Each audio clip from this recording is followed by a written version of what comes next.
बकिया video देखने से पहले वीडियो को लाइक करें, राहम टीवी चैनल को सब्सक्राइब करें और बेल आइकन पर क्लिक करें। शुक्रिया। आज हम बात करेंगे सूरत अल-कारिया के बारे में। अल-कारिया, सूरत अल-कारिया ये इसका तदवीन के एतबार से 101 नंबर है जी, और नुज़ूल के एतबार से इसका 30 नंबर है 30 और इसकी 11 आयात हैं और ये मक्की सूरत है, यानी हिजरत मदीना से पहले नाजिल हुई है, क्योंकि जो सूरतें और आयात हिजरत मदीना से पहले नाजिल हुई वो मक्की कहलाती हैं और जो हिजरत मदीना के बाद नाजिल हुई वो जो है मदनी कहलाती हैं, भले मक्का में नाजिल हुई हों। अच्छा, तो ये एक उसूल है। तो ये जो मक्की सूरत है और मक्की सूरतों में अकायद और अक़ीदा आखरत, रिसालत, तौहीद, इन चीज़ों पर आम तौर पर गुफ्तगू हुआ करती है।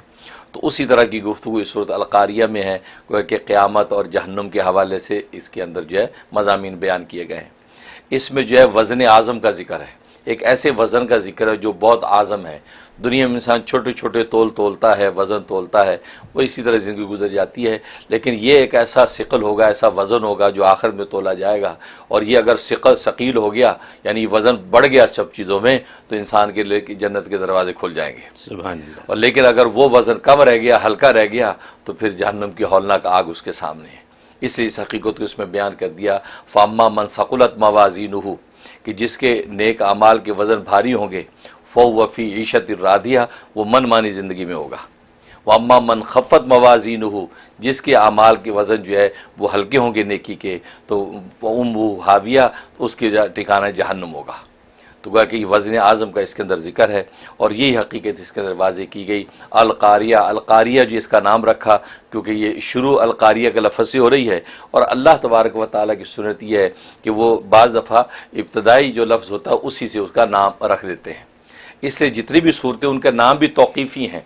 तौक़ीफ़ी का मतलब यह है कि अल्लाह तबारक व तआला ही ने नाम तजवीज़ किए हैं, ख़ुद नबी करीम सल्लल्लाहु अलैहि वसल्लम ने नहीं किया, बल्कि वही के ज़रिए से बताया गया कि इसका नाम अल-कारिया है। और अल्लाह तबारक व तआला पहले लफ्ज़ से बस का नाम रख देते हैं। तो अल-कारिया तो अल-कारिया, तो अल-कारिया माना होता है खड़खड़ाने वाली। अच्छा, ये खड़का डाल दिया, एक हौलनाक जो हंगामा बर्पा हो गया, तो वो ज़ाहिर उससे मुराद क़यामत है कि जब क़यामत आएगी तो एक खड़ाक बर्पा हो जाएगा दुनिया के अंदर, आसमान ज़मीन बन जाएगा, ज़मीन आसमान, और जो तहस नहस हो जाएगा सब। और उसके अंदर बड़ी ये भारी पहाड़ जो है जिसे ज़मीन को रोक रखा है, ये जो धुनी हुई रुई के गालों की तरह उड़ते फिरेंगे, इनका कोई वज़न नहीं रहेगा। तो जब वज़नदार चीज़ें बेवज़न हो जाएंगी तो बेवज़न की क्या हकीकत रहेगी। तो ये हालत हो जाएगी। और फिर फरमाया कि फिर हशर के मैदान की कैफियत बता दी कि वहाँ पर जब अमाल तोले जाएंगे मीज़ान अदल में, तो जिनके अमाल के वज़न भारी होंगे तो मनमानी ज़िंदगी में होंगे, और जिनके हल्के होंगे वो हौलनाक आग में होंगे, और वो दहकती हुई ऐसी आग होगी कि जिससे अब कोई छुटकारा नहीं है।